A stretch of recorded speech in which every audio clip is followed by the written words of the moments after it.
Good morning. This is Father Stephen Kelly from St. John's Church in Detroit. We're continuing our series of daily morning meditations where we generally look at one or another of the lessons that are assigned for morning or evening prayer, what is known as the daily office lectionary. And today I thought we would look at the lesson from St. Mark's Gospel. It's always nice to jump into the Gospel lessons. And we've been going through St. Mark's Gospel, beginning again with the Jessima Sundays. And today we have a reading from the 7th chapter. And the 7th chapter has, beginning at verse 24, and we have two healing stories here. And what's really interesting about them is that they happen outside of the Jewish area, that they are happening in an area known as the Decapolis, which is a 10 city area, but it is outside of the Jewish nation. The people who live there may be Jews living there, but this is a region that is outside of the law of Israel, and therefore you've got people living there who are not Jewish and are, there's stories in the Gospels about in these towns where people are keeping pigs. Can't be done in a Jewish area because it's considered unclean.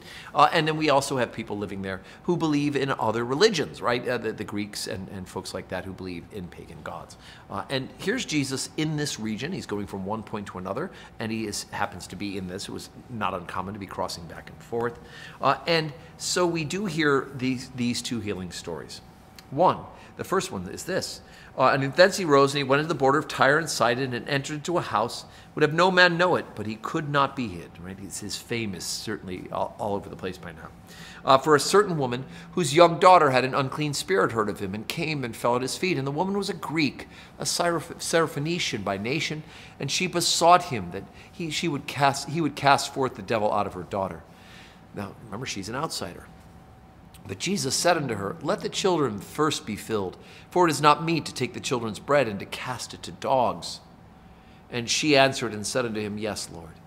But yea, the dogs under the table eat of the children's crumbs.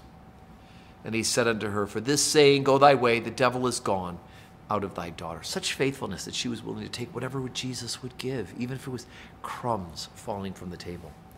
And when she come to her house and found the devil gone out and her daughter laid upon the bed. So healing number one, again, not a Jew, Jesus responding out of mercy and love for somebody who's outside of the original covenant. And then we jump right into this one.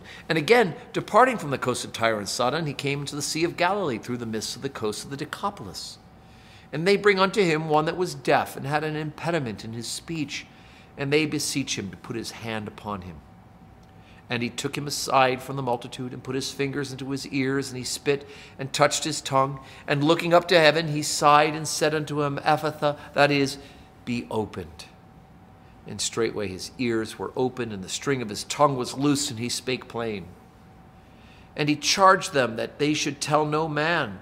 But the more he charged them, so much more of a great deal they published it. And were beyond measure astonished, saying, He hath done all things well. He maketh both the deaf to hear and the dumb to speak. And so we have these two wonderful healing stories of Jesus healing somebody outside of the relationship of the original covenant. And it is a precursor to the reality that the glory of God and the mercy of God is not going to be constrained just to those of the original covenant, the people in relationship with Abraham, Isaac, and Jacob, but in fact would be open to the entire world. And for those who do not know the history here at St. John's, we actually had a mission to deaf mutes called the Ephphatha Mission, and they met here at St. John's for a long time. They had a service at 11 a.m. while the main service in the church was at 11. They were in the chapel, and they had their service done in American Sign Language. As a matter of fact, one of the altar missals that I use for the 28 prayer book, the book on the altar, is one that was donated to that particular mission. By the 1980s, they had kind of merged into St. John's as regular parishioners, and there was an American Sign Language interpreter off in the corner who would sign the service. And the last deaf-mute member of our congregation passed away the first year that I was the priest here, and was buried from St. John's.